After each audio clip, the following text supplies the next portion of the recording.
살면서 이런 사람 본 적 있죠? 눈앞에서 누가 입에 담지도 못할 쌍욕을 퍼붓는데 표정 하나 안 변하고 가만히 듣고 있는 사람 말이죠. 보통 사람 같으면 심장이 벌렁거리고 얼굴이 불그락푸르락해지면서 같이 싸우거나 아니면 억울해서 눈물부터 터질 상황인데 말입니다. 그들은 마치 배경음악이라도 듣고 있는 것처럼 평온합니다.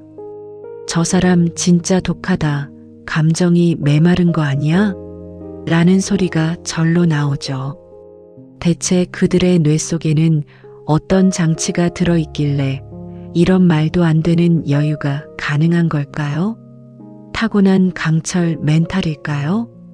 결론부터 말씀드리면 이건 타고난 성격이 아닙니다. 철저하게 계산된 뇌의 기술이에요. 특히 2000년 전 로마를 다스렸던 황제 마르쿠스 아우렐리우스가 전쟁터와 배신자들이 가득한 궁궐에서 매일같이 연습했던 바로 그 기술이죠.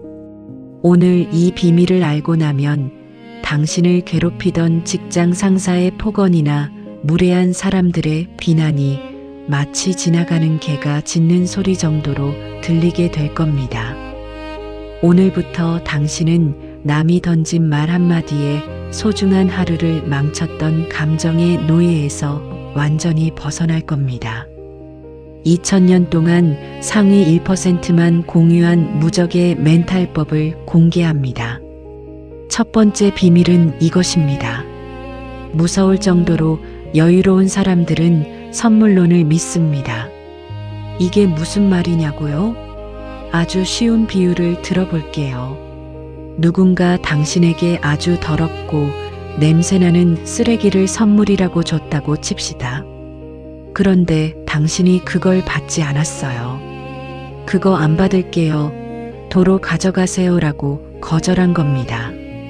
그럼 그 더러운 쓰레기는 누구 건가요? 맞습니다. 준 사람 겁니다. 욕도 똑같습니다. 누가 당신에게 쌍욕을 퍼부어도 당신이 그걸 마음속으로 수락하지 않으면 그 욕은 여전히 상대방의 입과 머릿속에만 머무는 겁니다. 아우렐리우스는 명상록에서 이렇게 말했습니다. 그들이 너를 비난하게 두어라. 하지만 내가 상처받기로 선택하지 않는다면 너는 상처받지 않은 것이다. 욕을 먹는 건 사실이지만 그 욕에 상처를 입는 건 당신의 선택이라는 뜻입니다. 그들은 욕을 먹는 순간 그 욕과 자기 자신 사이에 거대한 방화벽을 세웁니다. 상대의 입에서 나온 소리가 내 마음의 문턱을 넘지 못하도록 딱 차단하는 거죠. 두 번째 비밀은 상대를 고장난 기계로 보는 것입니다. 여러분, 길을 가다가 고장난 알람 시계가 시끄럽게 울린다고 해서 그 시계랑 맞서 싸우나요? 너 왜 나한테 시끄럽게 굴어? 라고 화를 내나요? 아니죠. 아, 저 시계가 고장났구나 하고 그냥 지나가거나 배터리를 빼버립니다. 쌍욕을 하는 사람도 똑같습니다. 여유로운 사람들의 눈에는 그 사람이 인격체가 아니라 정서적으로 고장난 상태로 보입니다. 실제 상황을 볼까요? 상사가 너는 머리가 있는 거냐 없는 거냐? 라며 인격 모독을 합니다. 보통은 어떻게 저런 말을 할 수 있지? 라며 분노합니다. 하지만 무서운 여유를 가진 사람은 속으로 이렇게 생각합니다. 아, 저 사람은 화를 조절하는 전두엽 기능이 지금 마비됐구나. 불쌍한 상태네. 상대를 공격의 대상으로 보는 게 아니라 관찰의 대상으로 바꾸는 겁니다. 이걸 심리학에서는 객관화라고 부릅니다. 나에게 쏟아지는 화살을 정면으로 맞는 게 아니라 살짝 옆으로 비켜나서 그 화살이 어디서 날아오는지, 화살촉이 얼마나 녹슬었는지 구경하는 거죠. 아우렐리우스는 전쟁터에서 적군이 몰려올 때도 이렇게 생각했습니다. 사람들은 원래 무례하고 이기적이고 질투가 많다. 그들이 그렇게 행동하는 건 그들이 옳고 그름을 구분하는 빛을 잃었기 때문이다. 그러니 화낼 필요가 없다. 하지만 여러분, 단순히 쓰레기를 거절하고 상대를 고장난 기계로 보는 것만으로는 부족합니다. 정말 무서운 사람들은 여기서 한 단계 더 나아갑니다. 상대방이 욕을 하면 할수록 오히려 기분이 좋아지는 변태 같은 기술을 쓰기도 하거든요. 상대가 미친 듯이 날뛰는데 나는 평온할 때 거기서 오는 압도적인 권력의 맛을 아시나요? 상대를 단 한마디도 하지 않고 무너뜨리는 가장 잔인하고도 우아한 방법. 그리고 욕을 먹을수록 당신의 가치가 오히려 올라가는 기적 같은 논리. 진짜 소름 돋는 이야기가 이어집니다. 우리는 상대의 욕을 거절하는 법과 상대를 고장난 기계로 보는 법을 배웠습니다. 하지만 이건 방어일 뿐입니다. 진짜 무서운 사람들은 여기서 한 발 더 나아가 공격이 아닌 압도를 선택합니다. 여러분, 혹시 이런 기분 느껴본 적 있나요? 상대는 나를 화나게 하려고 온갖 수단을 다 쓰며 펄펄 뛰는데 나는 그 모습을 보며 속으로 귀엽네라고 생각하는 그 짜릿한 기분 말이죠. 여유로운 사람들이 쌍욕을 먹으면서도 눈 하나 깜짝 안 하는 세 번째 비밀은 바로 침묵의 권력을 이용하는 겁니다. 아우렐리우스는 이렇게 말했습니다. 최고의 복수는 상대방처럼 되지 않는 것이다. 상대가 나에게 저질스러운 욕을 할 때 내가 똑같이 욕으로 맞대응하는 순간 나는 상대와 같은 수준의 진흙탕으로 내려가는 겁니다. 하지만 내가 침묵하며 차분한 눈빛으로 상대를 바라보기만 하면 어떻게 될까요? 심리학적으로 보면 화를 내는 사람은 상대방의 반응을 먹고 삽니다. 내가 화를 냈을 때 상대가 당황하거나 같이 화를 내야 내가 저 사람에게 타격을 줬다는 정복감을 느끼거든요. 그런데 내가 아무런 반응이 없으면 어떻게 될까요? 상대는 당황하기 시작합니다. 자기 화가 나에게 전달되지 않고 허공에 흩어지는 걸 보면서 오히려 자기 자신이 초라해 보이고 스스로가 미친 사람처럼 느껴지게 됩니다. 이것이 바로 반응하지 않음으로써 이기는 무서운 기술입니다. 네 번째 비밀은 더 강력합니다. 바로 에너지 역전입니다. 여유로운 사람들은 타인의 비난을 나를 깎아내리는 칼날이 아니라 나를 증명하는 무대로 바꿉니다. 상사가 모두가 보는 앞에서 여러분에게 쌍욕을 퍼붓는다고 칩시다. 그때 여러분이 똑같이 소리를 지르면 사람들은 둘 다 똑같네라고 생각합니다. 하지만 여러분이 아주 정중하고 차분하게 말씀하신 부분에서 제가 고칠 점은 반영하겠습니다. 다만 말씀이 조금 과하신 것 같으니 잠시 후에 다시 이야기하시죠라고 받아치면 어떻게 될까요? 그 순간 그 공간의 주인공은 쌍욕을 한 상사가 아니라 바로 여러분이 됩니다. 주변 사람들은 속으로 생각할 겁니다. 와, 저 사람 진짜 그릇이 크다. 저 상황에서 어떻게 저렇게 여유롭지? 비난이라는 오물이 쏟아지는 순간 여러분은 그것을 자신의 품격을 증명하는 보석으로 갈아버린 겁니다. 아우렐리우스가 황제로서 수많은 배신자를 용서하고 평온을 유지했던 이유도 이겁니다. 남의 잘못으로 내 품위를 더럽히는 것이 가장 큰 손해라는 걸 알았기 때문이죠. 마지막 비밀은 인생을 바라보는 시간의 축을 바꾸는 겁니다. 지금 당장 누군가 나에게 욕을 하면 세상이 무너지는 것 같습니다. 하지만 1년 뒤에도 그 욕설 한마디가 중요할까요? 10년 뒤에는요? 아우렐리우스는 매일 아침 죽음을 생각했습니다. 오늘이 내 인생의 마지막 날이라면 저 사람의 하찮은 비난에 내 마지막 에너지를 쓸 것인가? 무서울 정도로 여유로운 사람들은 알고 있습니다.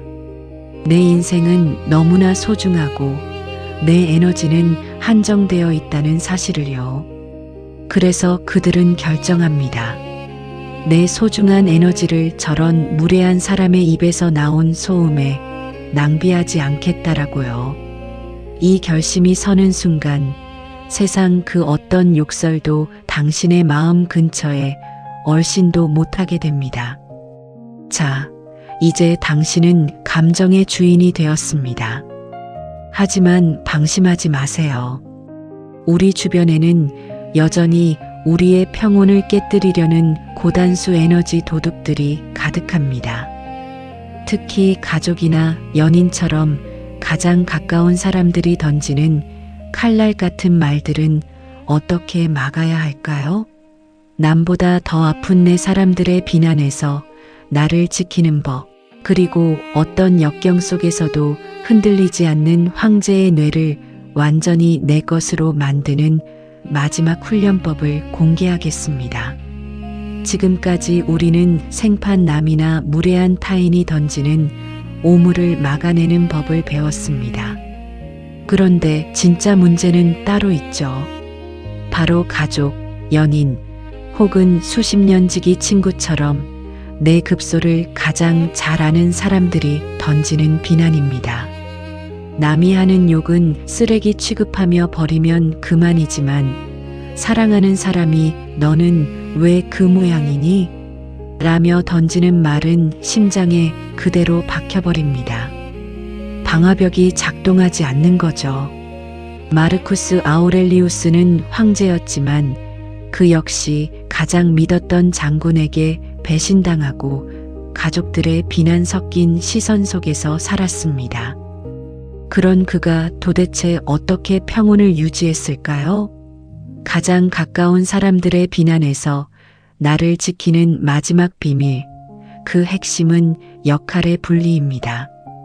보통 우리는 가까운 사람이 비난을 하면 나라는 존재 전체가 부정당한다고 느낍니다.